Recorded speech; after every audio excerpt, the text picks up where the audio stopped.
ভারতের অধিকার নিয়ে, ভারতের দাবি নিয়ে এই সরকার বাংলাদেশকে চালাচ্ছে। পুলিশ ভাইয়েরা, আপনাদেরও বলে রাখি, আপনারাও ভালো নেই। কিছুক্ষণ আগে 5 জন নারী দুর্নীতির দাবি জানিয়ে মিছিলে নেমেছিল, তাদের আপনারা আঘাত করেছেন। আপনারা কি এটা দেখছেন না?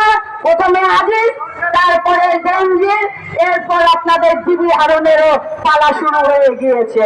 ঘন্টা বাজবে সবারই। তাহলে পুলিশ ভাইরা, আপনারা কেন আপনাদের দেশটাকে এইভাবে ধ্বংস করে দিচ্ছেন? 12টা বাজিয়ে দিচ্ছে এই অবৈধ সরকার শেখ হাসিনা। যারা ভারতের দাবিদারি করে, বলবো না, ভারতের অধিকার, ভারতের দাবি পূরণ করে যারা, সত্যি কথা বলতে গিয়ে আমাদের গুম হতে হয়েছে ইলিয়াস আলী, চৌধুরী আলম সহ অনেক হাজার হাজার মায়ের সন্তানকে।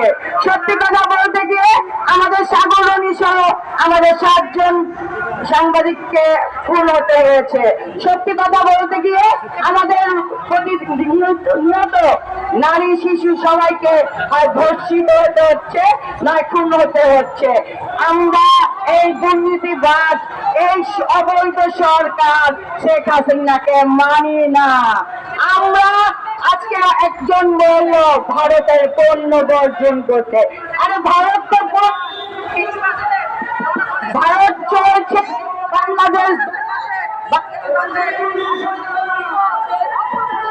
বাংলাদেশের কোটি কোটি টাকা নিয়ে যাচ্ছে কোন খাতে?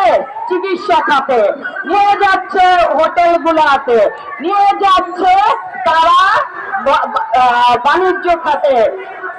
ভারত কি দিচ্ছে? বিনিময় দিচ্ছে আমাদের পালানের মতো লাশ ঝুলিয়ে হত্যা, আমাদের সার্বভৌমত্ব ক্ষুণ্ণ করছে।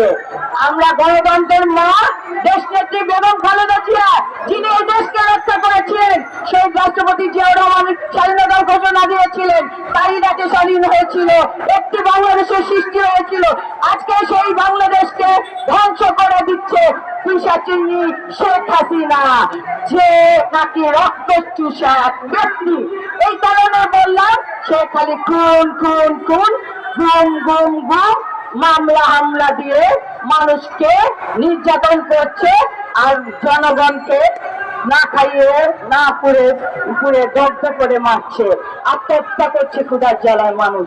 সবাইকে বলবো, এই যে রেল লাইনের চুক্তি অবিলম্বে যদি বাতিল না করা হয়, বাংলাদেশের এই প্রজন্ম বাংলাদেশ আপনাদের রুখে দাঁড়াবে, আর কারোর মনে হয় প্রয়োজন হবে না। আজকে আপনারা বুঝে নেই, আমরা এখান থেকেই শপথ নিলাম, আমরা এর প্রতিবাদে আমার রাজপথে থাকবো। সবাই ভালো থাকুন, সুস্থ থাকুন। ধন্যবাদ সবাইকে।